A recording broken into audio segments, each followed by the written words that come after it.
शेतकरी बांधवांनो, पावसाळ्यामध्ये आणि खास करून थंडीच्या दिवसामध्ये शेतकऱ्यांना केळीच्या पिकामध्ये म्हणजे मेटाकुटीस आणणारा जर कुठला रोग आहे तर म्हटलं तर चालेल सिगाटोका. सिगाटोका म्हणजे काय तर करपा. तर एकदा जर तो आपल्या केळीच्या पिकामध्ये आला तर त्याला कंट्रोल करणं खूप अवघड आहे. परंतु या आपल्या शेतकरी मित्राने अतिशय योग्य अशा पद्धतीनं नियोजन करून करप्याचा अजिबात कुठेही काय तुम्हाला दिसणार नाही, करपा एकदम आटोक्यात आणलेला आहे. तर त्यासंबंधी आपण त्यांना काय विचारू की बाबा हे तुम्ही कशा पद्धतीनं साध्य केलं, यासाठी तुम्ही काय घेतलं. तर तुम्ही आमच्या शेतकरी बांधवांना सांगा की बाबा करप्यासाठी तुम्ही काय म्हणजे उपाययोजना काय केली की तुमच्या झाडावर मला करपा अजिबातच दिसत नाही. हे बघा, हे लास्ट पान आहे बुंद्यापासून, हे बघा पान, तुम्हाला कुठेही काय म्हणजे करपा दिसत नाही आणखी बागावरती. आणि पूर्ण पावसाळ्याचे दिवस आहे, ह्या वर्षी तर पावसाळा खूप मोठा होता, तुम्ही अनुभवलाय सर्वांनी, तरी सुद्धा करपा तुम्हाला अजिबात बागेवर दिसत नाही. तर सांगा की बाबा करप्यासाठी तुम्ही काय केलं. रोको आपण ड्रिप मधून सोडलेला आहे आणि कोनिका नेटिव्ह फवारले अगोदर, करपे येण्याच्या अगोदर फवारले, आणखीन करपे आलं नाही. एसटीबीने स्प्रे घेतल्यानंतर पूर्ण वर झाडापर्यंत आपला स्प्रे जातो. म्हणजे जर एक म्हणजे पूर्ण म्हणजे खाली मुळापासून ते ह्याच्यापर्यंत बुंद्यापासून खालच्या कडेपासून ते वर कडेपर्यंत आपण एसटीबीने फवारले, कोनिका नेटिव्ह फवारलेला आणि रोको खालून सोडलेला. बाहेरून फक्त मारून उपयोग नाही, आतून पण त्याला ताकद पाहिजे, आतून पण मारलेला आहे. त्याच्यासोबत टेप्लोसायक्लिन मिक्स केलेला आहे, एकदम मस्त आहे. आणि करप्या न येण्याचं आणखीन एक मेन कारण असू शकते आपल्या झाडाची साईज. तुम्हाला माहित असेल, ही बघू शकताय तुम्ही, ही बुंद्याची साईज कशी आहे. ही बघा, रोग प्रतिकारक क्षमता, पहिलवान कमी आजारी पडतो, किरकोळ माणूस जास्त आजारी पडतो. एकदम सोपं उदाहरण आहे. गावाकडे माणसं म्हणतात खाऊन पिऊन तंदुरुस्त राहा, कमी आजारी पडतील. तर तसाही एकदम तंदुरुस्त झाड आहे. थोडस त्याला लक्ष दिलं एकदम ओके आहे. म्हणते थंडी आले की चादर पांघरून झोपा, तुम्ही आजारी पडणार नाही. तसं करप्याच्या अगोदर केलं, एकदम तंदुरुस्त, बुंदा वगैरे एकदम व्यवस्थित असल्यामुळं मस्त बाग आली आपली. आणि करप्या जवळपास पण नाही कुठं. येण सुरू झाल्यानंतर झाडाची पानं 4 राहतात. तुम्ही बघा इकडे या, ह्या झाडाची म्हणजे सरासरी येण सुरू झाली, पण ही बघू शकताय तुम्ही किती पानं आहेत, तुम्हीच बघा. बघा शेतकरी बांधवांनो, माणसं यांनी सांगितल्याप्रमाणे पानं भरपूर आहेत. कमळ जिथून निघले त्याच्यावर सुद्धा तुम्हाला कमीत कमी 5 ते 6 पानं दिसतात. मला काही इकडून काउंट करता येईना. ही बघा, ही काही मोडलेलं नाही. आपण आता खाली दाबले का तर ही घडाला आडवं येत होतो, इथं तुम्ही बघू शकताय. म्हणून हे मोडलेलं पान आहे. आपण मोडलंय ते पण आताच मोडलंय. तर असं नियोजन केलेलं आहे. त्याला येण्याच्या अगोदर औषधं सोडल्यामुळं ते कसल्याच प्रकारे ही पण बघा तुम्ही, म्हणजे भरपूर पानं आहे ती. ज्यावेळेस येण सुरू होते त्यावेळेस फक्त 5 ते 6 पानं राहतात बऱ्याच बागांना. तर आपल्याकडे बघा खूप पानं आहेत, खूप सारी भरपूर पानं आहेत. आणि जेवढं जास्त पानं असतील तेवढ्या घड लवकर येतं. आता ही जर पानं कमी असली तर ह्या झाडाला उतरायला 3.5 ते 4 महिने लागतात.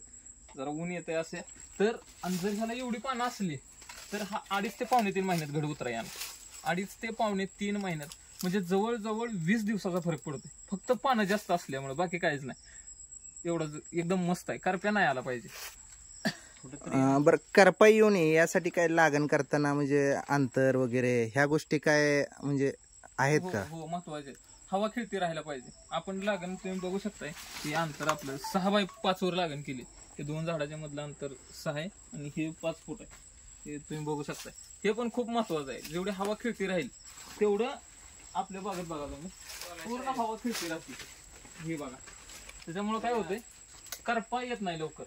हवा जर फिरली तर करपा येण्याचं प्रमाण वाढते. आणि दुसरा मुळी चालली पाहिजे. मुळीत जर आपण टाकलेले जीवनसत्व त्याला मिळत असतील तर अजिबात करपा येत नाही. ही तुम्ही बघा आपल्या बागेची मुळी कशी सुरू आहे. ही असं सगळीकडे आहे, ही काही फक्त दाखवायसाठी नाही. ही बघा सगळीकडेच ही मुळी सुरू आहे. ही बघा, हे बघा, हे बघू शकताय. इथून हे सरळ बघा तुम्ही, असं नाही की झाडाच्या जवळच आहे. 2.5-3 फूट झाडापासून लांब आहे हे अंतर. हे बोधाच्या मध्ये बरोबर, इकडून 3 फूट अंतर आहे. हे 3 असं 6 फूट अंतर आहे. तरी पण तुम्हाला मधोमध दिसतंय मुळी कशी चालू आहे ते. ह्याचा खूप महत्वाचा रिझल्ट आहे. बरं, करप्याची फवारणी तुम्ही किती वेळा घेतली? 2 वेळा. नेटिव्ह आणि कोनिका 2 वेळा फवारले. 12 दिवसाच्या गॅपनं फवारलं होतं. जरा वाटलं यायला लागलं म्हणून हात दिलं. ही जी पान पिवळं दिसतं ही खालचं पान आहे, त्याचं आयुष्य संपलेलं आहे. पिकलेलं पान गळून पडतं तसं, त्याच्यावर काय करप्या आलेला नाही. नाही, करप्याची पानं शेतकरी बांधवांना लगेच लक्षात येतात. करप्या पानावर डाग असतात आणि पानं असं पूर्ण सोडून जाते. हे जे आहे हे या पद्धतीनं पानं होते. तर करपा काय बागावर मला दिसत नाही आपल्या शेतकरी मित्राच्या. इथं बघू शकता तुम्ही, पूर्ण वरपासून खालीपर्यंत तुम्हाला हिरवीच बाग दिसणार. बुंदे साईज जबरदस्त दिसणार. तर बागेचं एकदम परफेक्ट नियोजन केलेलं आहे त्यांनी. ह्या पानाचा फायदा तुम्हाला ज्यावेळेस घड कमळ पडेल, आपलं पडलेलं आहे तुम्ही बघू शकता बघा इथे पडले, ज्यावेळेस हे कमळ पडेल त्यावेळेस तुम्हाला फायदा होणार. पानं जर कमी असली तर ते झाड उतरायला यायला 3.5 ते 4 महिने लागतात. जर पानं भरपूर असले तर ते 2.5 ते 3 महिन्यात येते. हे मी परत सांगतोय. कशामुळे तर ती लय महत्वाचं मॅटर करते. जेवढी जास्त पानं असतील तेवढ्या लवकर 20-25 दिवस म्हणजे खूप मोठा फरक आहे. रेट एका रात्रीत चेंज होते.